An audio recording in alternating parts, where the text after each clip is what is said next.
El pasado 18 de junio de 2024, el Instituto Nacional de Antropología e Historia de México, INAH, anunció que había identificado los restos de la osamenta de un individuo desenterrado en lo que se ha llamado el Salvamento Arqueológico de Santa Lucía en el Estado de México, durante los trabajos de construcción del Aeropuerto Internacional Felipe Ángeles. Los restos óseos, ahora bautizados como Yotzin, nombre que significa único, en lengua náhuatl, estarían datados entre finales del periodo geológico del Pleistoceno e inicios del actual Holoceno, de acuerdo al comunicado. Esto situaría su antigüedad entre hace 11 y 13.000 años. Sin embargo, el INAH anuncia el fechado de 10.000 años antes del presente, a la espera de su datación por radiocarbono. Señalaremos aquí que el primer estudio físico y estratigráfico realizado por uno de los investigadores de la citada institución no descarta una antigüedad de incluso mayor a 17.000 años, como veremos más adelante.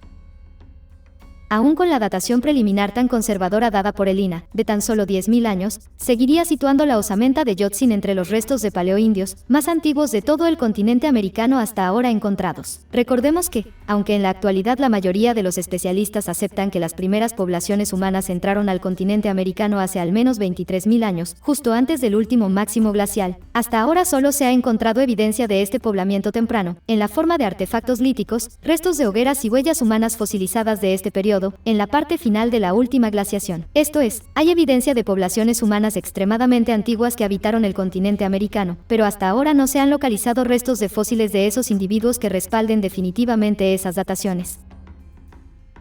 Entre las osamentas humanas más antiguas, datadas por radiocarbono, hasta ahora localizadas en el continente americano, se encuentra la que ha sido nombrada como la Mujer de Naharón, o la Eva de Naharón, localizada en 2002 en el interior de un sistema de cuevas cuyas entradas en la actualidad han quedado bloqueadas por la elevación progresiva de los niveles del mar, después de la última era glacial hace 11.000 años, en el municipio de Tulum, Quintana Roo. Ha sido fechada en hace 13.600 años, cuyos restos fósiles son considerados los más antiguos del continente. También está la osamenta de una mujer bautizada como Naya, también localizada en una de las cámaras de un sistema de cuevas submarinas, en el mismo estado mexicano de Quintana Roo, en 2007, y la cual fue fechada en hace 13.000 años, o los restos de un varón conocido como Ansi Kuno, encontrados en el estado norteamericano de Montana en 1968, datados en hace 12.600 años, etc.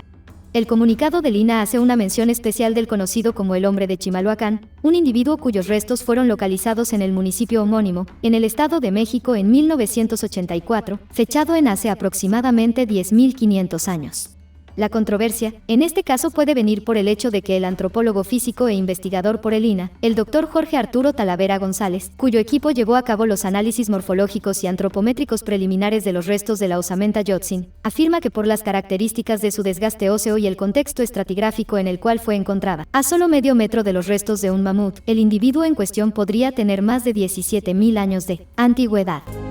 Tendría un fechamiento, te digo, más o menos entre 17.000, mínimo 17.000.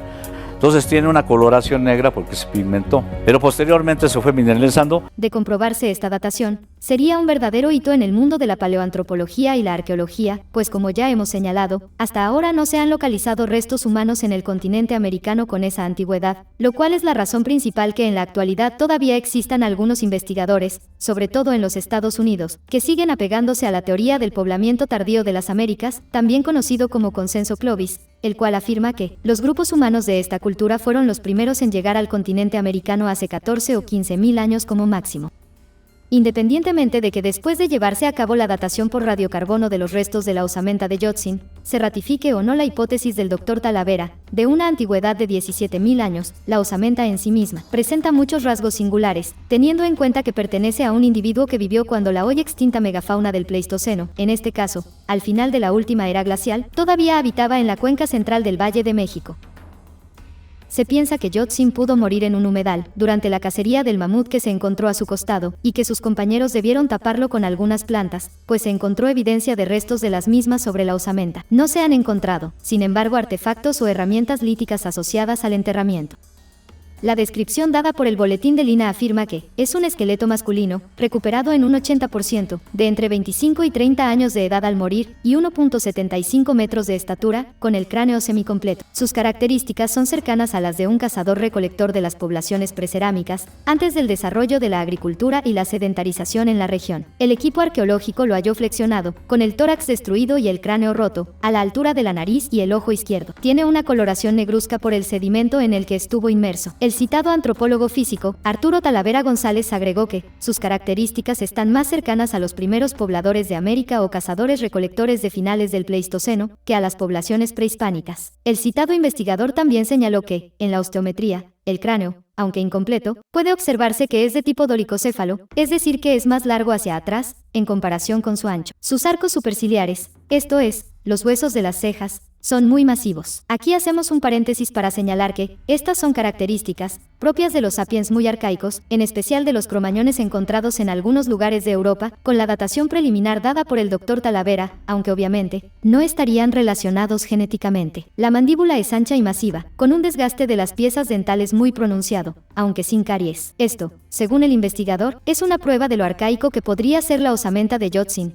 dado que esta característica es más bien propia de la mayoría de las poblaciones de cazadores-recolectores de ese periodo, de quienes se sabe, consumían principalmente carne y fibras vegetales, con una ingesta baja de carbohidratos. Pero también, se presume, que este desgaste se deba, como sucedía muy frecuentemente, aunque solo por efectos de comparación, con las poblaciones de neandertales y algunos grupos humanos arcaicos, al uso de la dentadura como una herramienta, o tercera mano, que en muchas ocasiones se utilizaba para fijar, por ejemplo, las pieles de animales mientras se trabajaban.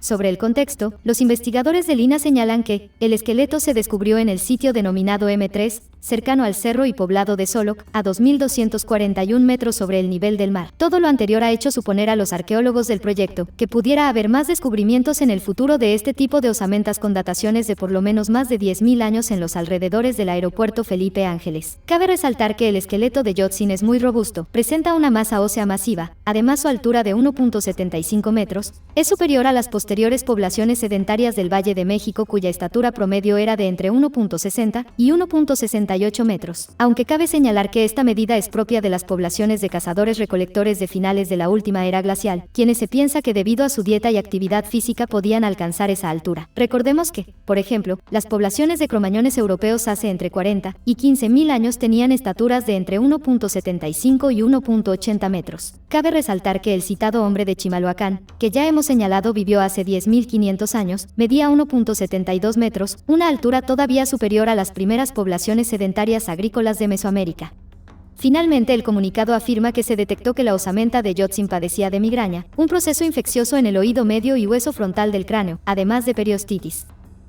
Se esperan nuevos descubrimientos en futuras investigaciones de osamentas, no solo de lo que se considera son los primeros habitantes del territorio mexicano, sino también de la megafauna que hace más de 10.000 años habitó en gran parte del actual territorio mexicano, en este caso, en los alrededores del Salvamento Arqueológico de Santa Lucía. Según las cifras proporcionadas por el INAH, por lo menos en el área paleontológica, después del inicio de las obras del Aeropuerto Internacional en 2019, se han recuperado los restos óseos de 707 mamuts colombinos, 248 camellos, 72 caballos, 15 perezosos terrestres, 2 gliptodontes, 2 tigres dientes de sable, un bisonte, además de otros restos óseos de peces, anfibios, reptiles, etc.